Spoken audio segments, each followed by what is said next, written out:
Thank you very much India for supporting us and thank you so much.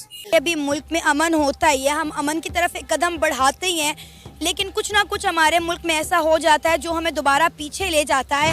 हम लोग अगर वो दुनिया में 76% ऑफ अप्रूवल में फर्स्ट नंबर पे आ रहा है, दुनिया ने देखा तो आया ना। मैं कहती हूँ मोदी ना, Indian peoples are lucky to have a PM like Modi. लेकिन एक चीज बहुत अच्छी सामने आई है, अगर इंडिया फलस्तीन को सपोर्ट कर रहा है तो इससे इंडिया और पाकिस्तान दोनों के रिलेशनशिप्स जो है थोड़े बेटर हो सकते हैं। देखिए जी, जो इंडिया वाले हैं ना, वो तो शुरू से ही मुसलमानों के खिलाफ है। अच्छा। खास करके अब जो हुकूमत चल रही है ना, वो तो बिल्कुल ही नहीं ना मुसलमान के हक में नहीं है। बिल्कुल ये समझना चाहिए कि वो हमारा दोस्त नहीं है। यार ये बहुत अच्छी बात है लिटरली, लाइक ये तो मैं बहुत ज़्यादा इंस्पायर कि उन्होंने इस तरह की, और ये बहुत अच्छी बात है कि हिंदू मुस्लिम होके, एक हिंदू कंट्री होके जिनका प्राइम मिनिस्टर यहूदी, उनके पॉलिटिशियंस मतलब उस मुल्क को संभालने वाला यहूदी, उन्होंने मुसलमानों के लिए इतना बड़ा कदम उठाया, उनकी मदद की। और यहाँ पे हमारे मुसलमान क्या कर रहे हैं? कुछ भी नहीं। उन्होंने हमारे लिए, ये एक किस्म का हमारे मुसलमान अवाम के लिए, हमारे प्राइम मिनिस्टर्स के लिए, हमारे यहाँ के पॉलिटिशियंस के लिए उनके मुँह पे एक थप्पड़ है कि अगर आप देखे जाए ना तो आपको शर्म आनी चाहिए। वहाँ के बच्चे शहीद हो रहे हैं, वहाँ के बड़े लोग शहीद हो रहे हैं, नौजवान शहीद हो रहे हैं। इन्होंने क्या किया है? KFC मैकडॉनल्ड्स आप बाहर जाके देखें वैसी रश। आपने कभी देखा कि वहाँ पे बाहर लोगों ने जुलूस किया कि इसको बॉयकॉट करें? नहीं आपने देखा। लेकिन वो लोग ये चीजें खा रहे हैं, मजे ले रहे हैं, क्योंकि वो बेफिक्र है फलस्तीन। इंडिया ने हक में दिया ना फलस्तीन के, उन्होंने वोट भी दिया, पहले इमदाद भी जितना हो सकता था उन्होंने फलस्तीन के लिए भी किया। क्या समझते हो कितना बड़ा पैगाम है? ये बहुत बड़ा पैगाम है, हमारी इमाम को सोचना चाहिए। अब देखिए मैं इंडिया में देखती हूँ ना, मैं बहुत ज्यादा इंस्पायर्ड होती हूँ कि वहाँ पे लिटरेसी बहुत ज्यादा है, और यहाँ पे आपको सिर्फ इलिटरेसी नजर आएगी। जरूरी नहीं कि आपको इलिटरेसी खत्म करने के लिए आपको पढ़ा लिखा होना चाहिए, एटलीस्ट आप शाउर तो हो ना, आपके पास ज़हन तो है ना, आप शाउर अपना यूज करें। क्यों नहीं आप लोग यहाँ पे उनकी कुछ मदद करें? आप लोगों ने उनके लिए आवाज उठाई है। लिबर्टी चले जाए, वहाँ के ख्वाजा सराओं ने इतना बड़ा जुलूस किया है फलस्तीन के हवाले से। वो ख्वाजा सरा है, आप लोग मुसलमान है, एक प्रॉपर ह्यूमन है। मोदी को सिविलियन अवार्ड मिला फलस्तीन की जानिब से, या लेकिन तारीख में पाकिस्तान का कोई ऐसा प्राइम मिनिस्टर नहीं है जिसको फलस्तीन की जानिब से सिविलियन अवार्ड मिला हो। क्या समझते हो कि मोदी के चर्चे पूरी दुनिया में आम है? फलस्तीन उठ के उनका शुक्रिया अदा करे, सिविलियन अवार्ड दे रहे हैं। क्या हमारी वक़्त है कि हम उस बंदे को जो सब कह रहे हैं या कहते हैं, हमारा सिर्फ काम है कहना। भाई आप छोड़ें, आप जो कह रहे हो आपको नजर नहीं आ रहा उस बंदे ने क्या किया? वो पूरी दुनिया में 76% ऑफ अप्रूवल में फर्स्ट नंबर पे आया है। एम ही आ गया। हम लोग ही सिर्फ समझदार बच्चे हैं, हम ही बातें करें हमसे। आप क्या समझ रहे हो जो दुनिया में बैठे हैं वो पागल हैं? हम लोग अगर वो दुनिया में 76% ऑफ अप्रूवल में फर्स्ट नंबर पे आ रहा है, दुनिया ने देखा तो आया ना। आप लोग बातें करते हैं कि जी हम जन्नत में चले जाए, एम ही चले जाएंगे। मैं कहती हूँ मोदी ना, Indian peoples are lucky to have a PM like Modi, क्योंकि उन्हें इस तरह का, मुझे लगता है हमारे पाकिस्तान की तारीख में कभी ऐसा आया होगा, ना कभी आएगा, जिसने हमारे पाकिस्तान का तो चलो सोचो, उसने हमारा का, उसने बाकी मुल्कों का तो दूर की बात है, उसने हमारा भी इतने कॉन्शियस होकर नहीं सोचा। अब पीएम मोदी ने फलस्तीनियों के लिए कितना कुछ किया है, भाई काबिले तारीफ है ये। I am very inspired. नमस्कार दोस्तों, जय हिंद। कल ही यूनाइटेड नेशंस में वोटिंग हुई इजराइल के खिलाफ। इजराइल ने जो फिलिस्तीन के ऊपर आक्रमण किया है, जो कि हमास ने किए हुए आतंकवादी हमले के ऊपर, इजराइल ने पिछले 1.5 महीने से फिलिस्तीन के ऊपर और गजा के ऊपर जो एयर स्ट्राइक्स और जो हमले चालू है, इसे रोकने के लिए कल यूनाइटेड नेशंस में वोटिंग हुई और भारत ने फिलिस्तीन का सपोर्ट करते हुए इस युद्ध को रोकने के लिए कहा। हालांकि जब यह जंग की शुरुआत हुई थी तब भारत ने अपने दोस्त इजराइल को सपोर्ट किया था और इजराइल पे जो एयर स्ट्राइक हुई थी इसके खिलाफ आवाज भी उठाई थी। पर अब 1.5 महीना जाने के बाद जब 20 से 25 हजार पैलेस्टीन लोगों की मौत हुई है, इसको रोकने के लिए, इस हिंसा को रोकने के लिए, शांति के लिए भारत ने इस वॉर के खिलाफ आवाज उठाई है और वोट किया है। और इस जंग को जल्द से जल्द रोकने के लिए भारत सरकार ने गुहार लगाई।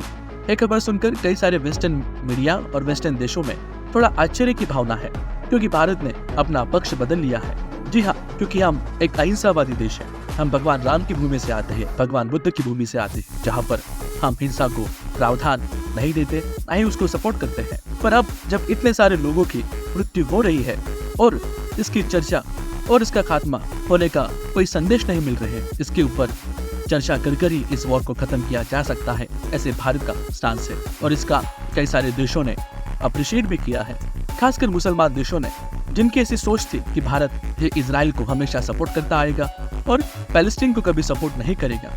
पर भारत ने उन सब का मुंह पहले भी बंद कर दिया था जब भारत ने पैलेस्टीन के लिए मेडिकल एड भेजी थी, कई सारे टन में सामग्री भेजी थी, जिसे देखकर मुसलमान देश काफी खुश भी हुए थे। पर आज जब ये न्यूज सामने आती है कि भारत ने पैलेस्टीन पर हो रही इस वॉर को रोकने के लिए वोट किया है, तब सारे के सारे मुसलमान देश इसे अप्रिशिएट करते हैं और मोदी जी की वाह करते हैं। मोदी जी ने सारी जगह पर बैलेंस बना के अपना निर्णय लिया है, ऐसा सारे देश कहते हैं। जब आतंक को विरोध करना था तब भारत सरकार ने उसको विरोध भी किया, पर जब किसी मासूमों पर अत्याचार हो रहा है देखते हुए इस जंग को रोकने के लिए भी भारत सरकार ने आवाज उठाई है। खासकर पाकिस्तानियों को इसका काफी आश्चर्य लगा है। पाकिस्तान में भारत की एक ऐसी इमेज बना के रखी है, यह मुसलमान विरोधी है और मुसलमानों पर अत्याचार करते हैं। पर कोई पाकिस्तानी अगर भारत का एक दौरा करे तो उसे समझ में आएगा कि वस्तुस्थिति क्या है। यहाँ पर धर्म के नाम पर कोई भेदभाव नहीं है। हाँ, अगर एक आध कोई घटना घट जाए तो पूरे समाज को या फिर पूरे देश को आप दोषी नहीं बना सकते। इसमें तो साधारण सूझबूझ ही काफी है। पाकिस्तान ने हमेशा भारत को बदनाम करने की साजिश की है, पर जब पाकिस्तान को पता चलता है कि भारत ने गजा को बचाने के लिए यूनाइटेड नेशन में वोट किया है तो पाकिस्तानी लोग भर भर के भारत का शुक्रिया अदा कर रहे हैं। वो मोदी जी के गुणगान गाते हैं कि मोदी जी ने फलस्तीन को बचा लिया है, फलस्तीन का युद्ध खत्म कर दिया है और इस वोट का काफी महत्वपूर्ण इफेक्ट हमें भविष्य काल में दिखाई देगा। पाकिस्तानी लोग पाकिस्तान की सरकार से सवाल भी उठाते हैं। जब टर्की मुसीबत में था तब सबसे पहले भारत था जिसने टर्की की मदद की।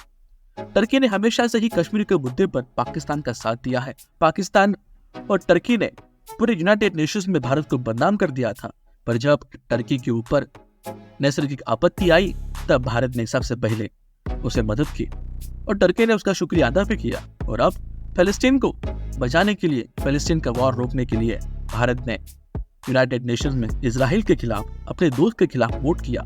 ये देखकर पाकिस्तानी और भी परेशान होते हैं और अपने सरकार से सवाल पूछते हैं कि उनकी सरकार हमेशा से ही हम मुस्लिम देश है, हम मुसलमान हैं, हमें बहुत जज्बा है, ऐसा बखान करते हैं। पर जब मुसलमानों की मदद की बात आती है तो पाकिस्तान कहाँ है, पाकिस्तानी सरकार कहाँ, पाकिस्तानी आर्मी कहाँ है, ऐसा पाकिस्तानी आवाम उनसे सवाल पूछती है।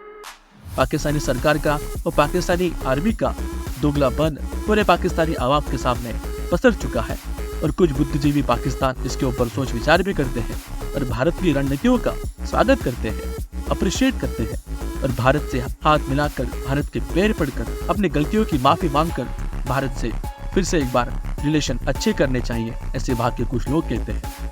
अब पाकिस्तान के लिए अच्छा यही होगा कि वो भारत से माफी मांगकर भारत के साथ संबंध सुधार ले, नहीं तो अगले साल मोदी जी फिर से आने वाले हैं। शायद पाकिस्तान दुनिया के मैप पे नजर नहीं आएगा, और अगर पाकिस्तान ने ऐसी हरकतें कायम रखी तो पाकिस्तान को इससे भी करारे जवाब मिलेंगे। और पाकिस्तान के सपनों में आज भी बालाकोट की स्ट्राइक आती है। पाकिस्तान ने सबक ले लेना चाहिए कि भारत से दुश्मनी करना वो इस बार बचा नहीं पाएगा। अगर आपको हमारे वीडियो पसंद आते हैं तो कृपया करके हमारे चैनल को सब्सक्राइब कीजिए। धन्यवाद। जय हिंद।